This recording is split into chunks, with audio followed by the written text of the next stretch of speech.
নিজেকে বন্দি করো, চুপচাপ নিজেকে তৈরি করো। গ্রামের এক সাধারণ ছেলে রাশেদ। বেশি কথা বলতো না, কিন্তু তার ভিতরে ছিল অনেক স্বপ্ন। সে দেখত তার আশেপাশের অনেক মানুষ দ্রুত সফল হতে চায়।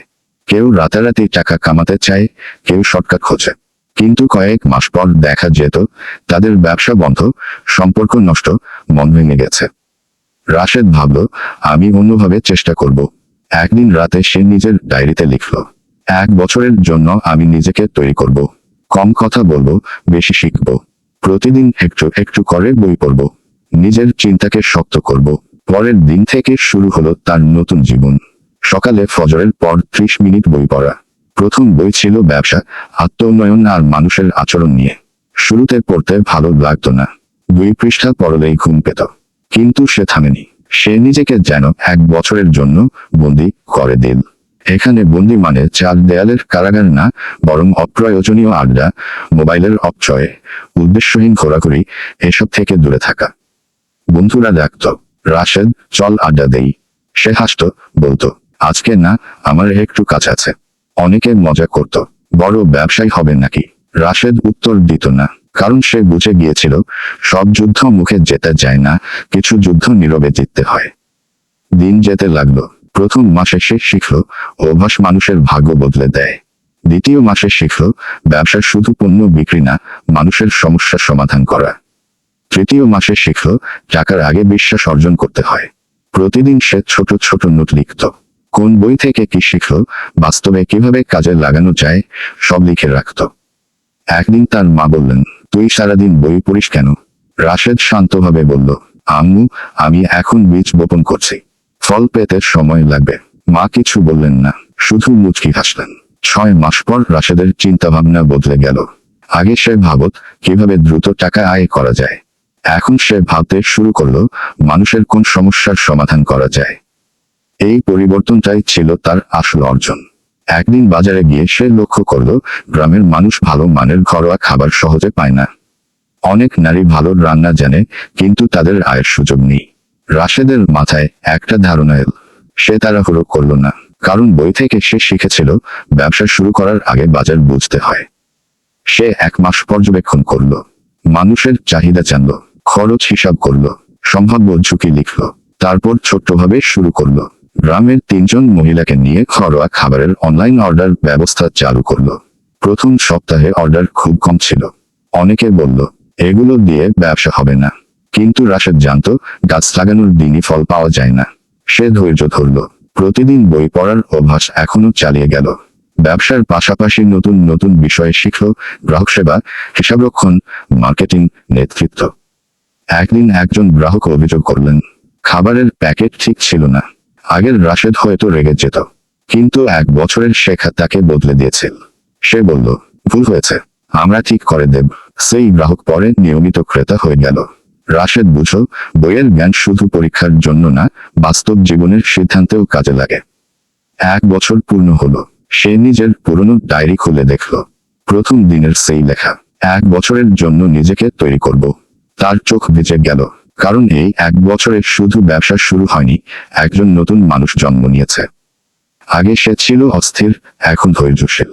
আগে সে দ্রুত সফলতা চাইত, এখন দীর্ঘমেয়াদী উন্নতি বোঝে। আগে সে অন্যকে বদলাতে চাইত, এখন নিজেকে উন্নত করার দিকে মন দেয়। তার ব্যবসা ধীরে ধীরে বড় হতে লাগলো। গ্রামের আরো নারীরা কাজ পেল। মানুষ তাকে সম্মান করতে শুরু করলো। একদিন এক ছোট ভাই এসে জিজ্ঞেস করলো, ভাইয়া, সফল হওয়ার রহস্য কি? রাশেদ একটু হেসে বলল, নিজেকে সময় দাও, 1 বছর চুপচাপ শিখো, প্রতিদিন একটু একটু করে বই পড়ো, নিজের চিন্তা বদলাও, তারপর সেই জ্ঞানকে ব্যবসায় কাজে লাগাও।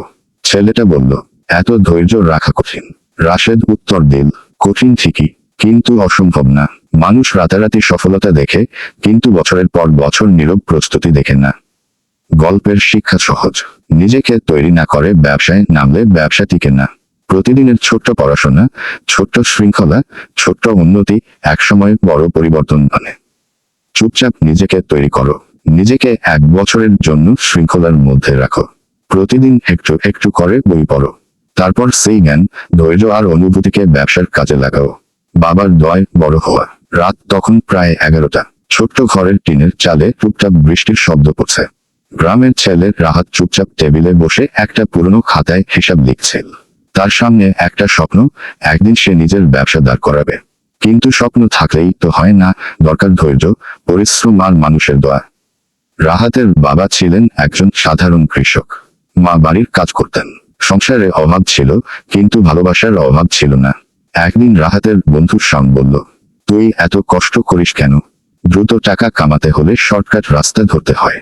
রাহাত হালকা হেসে বলল, আমি ধীরে ধীরে বড় হতে চাই, চুপচাপ নিজেকে তৈরি করতে চাই। তার একটা ছোট্ট অনলাইন ব্যবসার স্বপ্ন ছিল, কিন্তু মোবাইল ভালো না, পুঁজি নেই, পরিচিতি নেই। তবুও সে থামেনি। প্রতিদিন সকালে ঘুম থেকে উঠে বাবার সাথে মাঠে যেত, মাকে রান্নার কাজে সাহায্য করত। তারপর সময় বের করে ব্যবসা শেখার ভিডিও দেখত, বই পড়ত, খাতায় পরিকল্পনা লিখত। একদিন মা বললেন, বাবা, এত কষ্ট করিস কেন? রাহাত মায়ের হাত ধরে বলল, মা, একদিন তোমাদের কষ্ট কমাবো। মায়ের চোখ ভিজে উঠল। সেই দিন থেকেই রাহাত একটা জিনিস বুঝে গেল, মা বাবার মুখের হাসির দাম অনেক বড়। অনেকেই মনে করে শুধু টাকা থাকলে ব্যবসা বড় হয়, কিন্তু রাহাত দেখেছিল মানুষের জীবনে দোয়ার শক্তিও অনেক বড়। সে সবসময় চেষ্টা করত মা বাবাকে সম্মান করতে। বাইরে যাওয়ার আগে সালাম করত, মায়ের জন্য ওষুধ নিয়ে আসত, বাবার ক্লান্ত শরীরে তেল মালিশ করত। তার বন্ধুরা হাসত, তুই বড় ব্যবসায়ী হবি না বাসার চাকর হবি? রাহাত রাগ করত না, কারণ সে জানত যে মানুষ নিজের মা বাবার যত্ন করতে পারে না, সে বড় দায়িত্ব ঠিকভাবে সামলাতে পারে না। কয়েক মাস পরে রাহাত অল্প কিছু টাকা জমিয়ে অনলাইনে ছোট্ট পণ্যের ব্যবসা শুরু করলো। প্রথম মাসের লাভ হলো মাত্র 500 টাকা। কেউ হলে হয়তো হতাশ হয়ে যেত, কিন্তু রাহাত খুশি। সে সেই টাকা দিয়ে নিজের জন্য কিছু না কিনে মায়ের জন্য একটা শাড়ি আর বাবার জন্য একটা পাঞ্জাবি কিনে আনলো। বাবা অবাক হয়ে বললেন, তুই নিজের জন্য কিছু কিনলি না? রাহাত হেসে বলল, তোমাদের হাসি আমার লাভ। সেদিন রাতে তার বাবা নামাজ শেষে অনেকক্ষণ দোয়া করলেন। মা হাত তুলে বললেন, আল্লাহ, আমার ছেলেকে হালাল রিজিক দাও, সম্মান দাও। মানুষ হয়তো সেই দোয়া দেখেনি, কিন্তু রাহাত নিজের জীবনে তার প্রভাব দেখতে শুরু করলো। ধীরে ধীরে তার ব্যবসায় অর্ডার বাড়তে লাগলো। সে কখনো মিথ্যা বলতো না, খারাপ পণ্য দিত না, গ্রাহকদের সম্মান করত। তার বিশ্বাস ছিল, সৎ কাজ আর মা বাবার দোয়া একসাথে থাকলে পথ কঠিন হলেও বন্ধ হয় না। 2 বছর পর তার ছোট্ট ব্যবসা বড় দোকানে পরিণত হলো। গ্রামের অনেক তরুণ তার কাছে কাজ শিখতে আসতে লাগলো। একদিন এক যুবক তাকে জিজ্ঞেস করলো, ভাই, আপনার সফলতার রহস্য কি? সবাই ভাবছিল হয়তো রাহাত বড় কোনো ব্যবসায়িক কৌশল বলবে, কিন্তু সে শান্তভাবে বলল, চুপচাপ নিজেকে তৈরি করো, প্রতিদিন একটু একটু করে শিখো, আর মা বাবার কাছ থেকে দোয়া নেওয়ার চেষ্টা করো। ছেলেটা অবাক হয়ে বলল, এতেই কি সফল হওয়া যায়? রাহাত উত্তর দিল, পরিশ্রম লাগে, জ্ঞান লাগে, হিসাব লাগে, কিন্তু মানুষের জীবনে এমন কিছু শক্তি আছে যা চোখে দেখা যায় না। মা বাবার আন্তরিক দোয়া তার মধ্যে একটি। কিছুদিন পর রাহাত শহরে বড় অফিস নিল, কিন্তু বদলে যায়নি তার অভ্যাস। আজও সকালে মায়ের খোঁজ নেয়, বাবার পাশে বসে কথা বলে। কেউ একদিন তাকে বলল, আপনি এত বড় ব্যবসায়ী হয়ে গেছেন, এখনো বাবা মায়ের সাথে এত সময় দেন? রাহাত মুচকি হেসে বলল, যে শিকড় ভুলে যায় তার গাছ বেশি দিন সবুজ থাকে না। সেদিন রাতে বাবা অসুস্থ হয়ে পড়লেন। রাহাত সব কাজ রেখে হাসপাতালে ছুটে গেল। বাবা দুর্বল কণ্ঠে বললেন, তুই ব্যবসার কাজ ফেলে চলে এলি? রাহাত বাবার হাত ধরে বলল, ব্যবসা আবার করা যাবে, কিন্তু বাবা একটাই। বাবার চোখ দিয়ে পানি পড়ে গেল। সেই মুহূর্তে রাহাত বুঝল, জীবনের সবচেয়ে বড় সম্পদ শুধু টাকা নয়, মা বাবার ভালোবাসা। বছর কয়েক পরে রাহাত দেশের পরিচিত উদ্যোক্তাদের একজন হয়ে গেল। মঞ্চে তাকে সম্মাননা দেওয়া হলো। সবাই করতালি দিচ্ছে, কিন্তু বক্তব্য দিতে উঠে সে প্রথমেই বলল, এই সম্মান আমি আমার মা বাবাকে উৎসর্গ করছি। তারপর সে বলল, যারা জীবনে বড় হতে চাও, চুপচাপ নিজেকে তৈরি করো, দক্ষতা বাড়াও, ব্যবসা শিখো, কিন্তু একটা বিষয়ে কখনো ভুলে যেও না, মা বাবার সম্মান, আদর আর দোয়ার মূল্য অনেক বড়। তাদের খুশি রাখার চেষ্টা করো, কারণ অনেক সময় মানুষের জন্য এমন দরজা খুলে যায় যা শুধু পরিশ্রমে নয়, দোয়াতেও খুলে। হলের ভেতর নীরবতা নেমে এলো। অনেকের চোখ ভিজে উঠল, কারণ কথাগুলো শুধু গল্প ছিল না, জীবনের বাস্তব শিক্ষা ছিল।